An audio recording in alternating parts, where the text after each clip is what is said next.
Holy Week. Holy Week. Awan iti biblical nga awan ti Bible ti kunata yung Holy Week. It's just a man-made nga naramid lang iti tao nga okasyon nga panglaglagi pa iti naramid ni Apo Isus.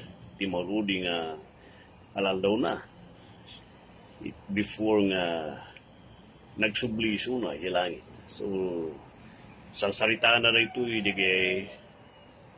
dagay okasyon iti panagbiag ni Jesus yung gana iti panakatay nga na iti panagungar na. Awan iti biblical nga mandato nga there is a Holy Week nga naisurat at masapul nga silibran tayo. Yet hanmat nga baso nga kuna tayo nga kuna tayo nga mapalagipan tayo iti daytoy nga okasyon.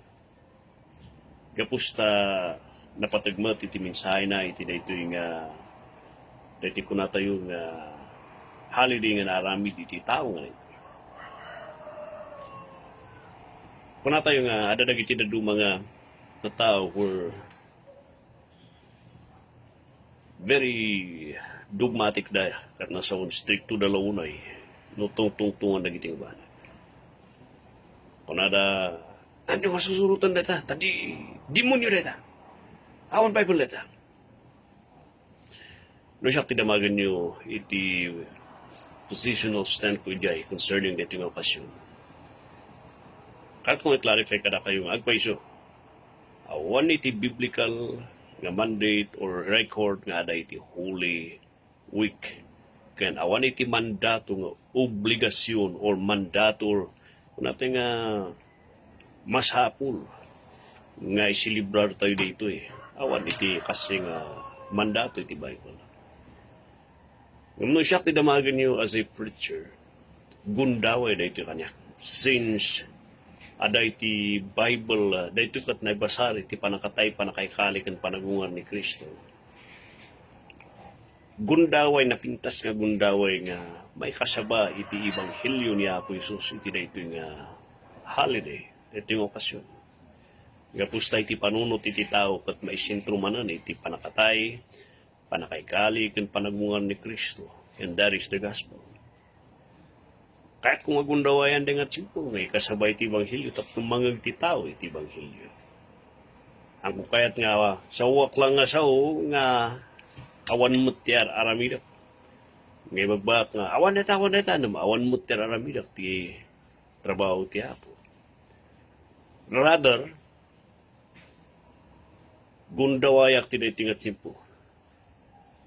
Ngay kasaba, kanay-clarify dagiti banag, nga dapat mamuan iti tao.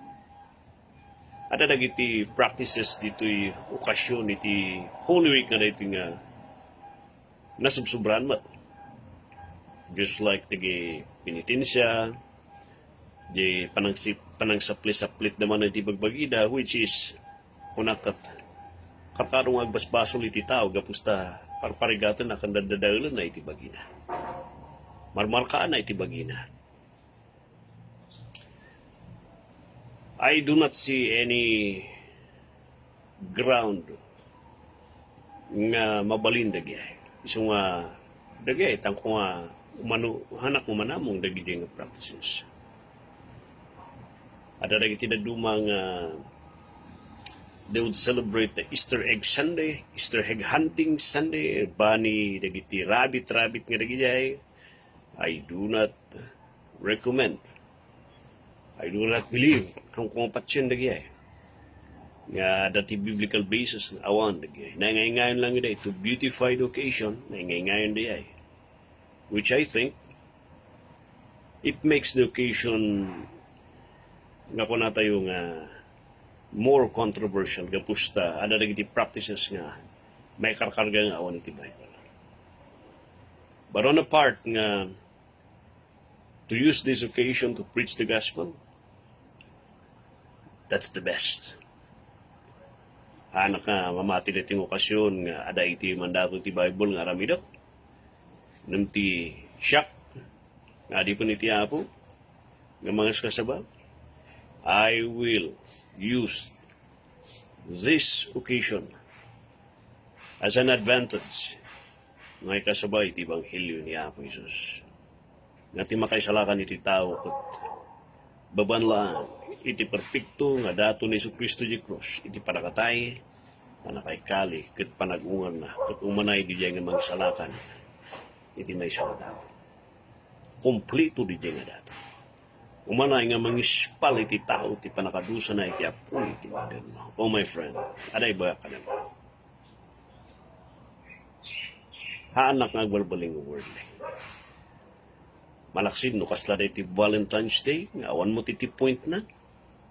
Iti All Saints Day, awan mo titi masapul nga awan ti reference na iti Bible. This occasion ti Holy Week is a great opportunity karag iti Kristiyano to take advantage.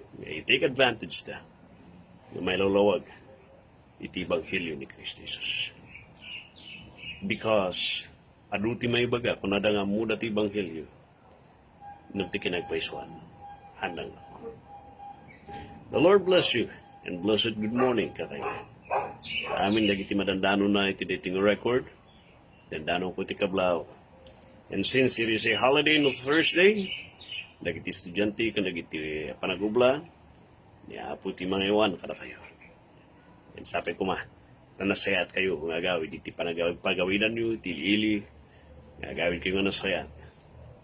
Nga nagsubli kayo man ang eskwila ka nagtrabaho.